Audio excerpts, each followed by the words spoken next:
नमस्कार, लोकसंदेश न्यूज चॅनलमध्ये आपलं स्वागत आहे। पाहूयात आजची विशेष बातमी।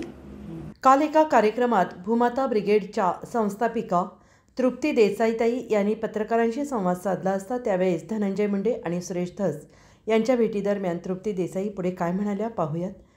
पुणे जिल्हा प्रतिनिधी पारस मुथा यांचा रिपोर्ट। ताई, परवा दिवशी धनंजय मुंडे आणि सुरेश धस यांची गुपित भेट झाली, त्यांच्यावर काय सांगणार आहे? सुरेश धस आणि धनंजय मुंडे यांची जी भेट झाली ती मला वाटते की सुरेश धस जरी म्हणत असले की ही भेट फक्त पारिवारिक होती किंवा मी तब्येतीची विचारपूस करण्यासाठी केली होती, तर सुरेश धस पूर्णपणे खोटं बोलत आहेत। सुरेश धस भाजपचे आमदार आहेत आणि ज्यांच्या विरोधात आपण हे आंदोलन करतोय, स्वर्गीय संतोष देशमुखांना न्याय मिळवून देण्यासाठी सुरेश धस असतील, आपण बघितलं असेल, मी असेल, अंजली दमानी असतील, आम्ही वारंवार प्रयत्न करतोय। परंतु मग ज्यांचा माणूस वाल्मिक कराड आहे, ज्यांच्या नेतृत्वाखाली वाल्मिक कराड काम करत होता, त्या धनंजय मुंडे काय ICU मध्ये नव्हते त्यांची भेट घेण्यासाठी, ते एकदम व्यवस्थित होते। त्यामुळे त्यांची भेट घेण्याचं काही कारण नव्हतं। मला वाटतं की हे प्रकरण पूर्णपणे दाबण्याचा प्रयत्न होतोय।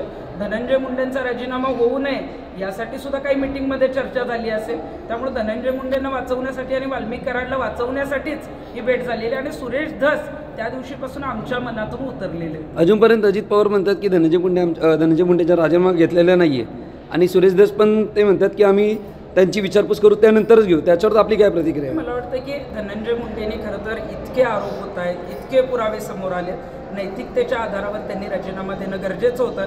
आणि अजितदादा, ज्यांना आम्ही फार चांगल्या पद्धतीनं रोखठोक म्हणतो, पण अजितदादा यावेळी कुठेतरी रोखठोक दिसत नाही आहेत। अजितदादांनी राजीनामा का घेतला नाही आता त्यांना माहिती की त्यांचं नेमकं काय नातं आहे, काय मैत्री आहे, पण धनंजय मुंडेंचा राजीनामा होणं फार गरजेचं आहे, नाहीतर महायुतीला पुढं जे आहे ते याचे परिणाम भोगावे लागतात। यापुढे आपली काय असणार आहे, पुढचं पाऊल काय असणार आहे? यापुढे आता या बाबतीत आम्ही मध्यंतरी दिंडोरी गुरुपीठात जो वाल्मिक कराड लपलेला होता या संदर्भात सांगितलं होतं। अजूनही तिथले CCTV हस्तगत केले नाही आहेत, CID आणि SIT।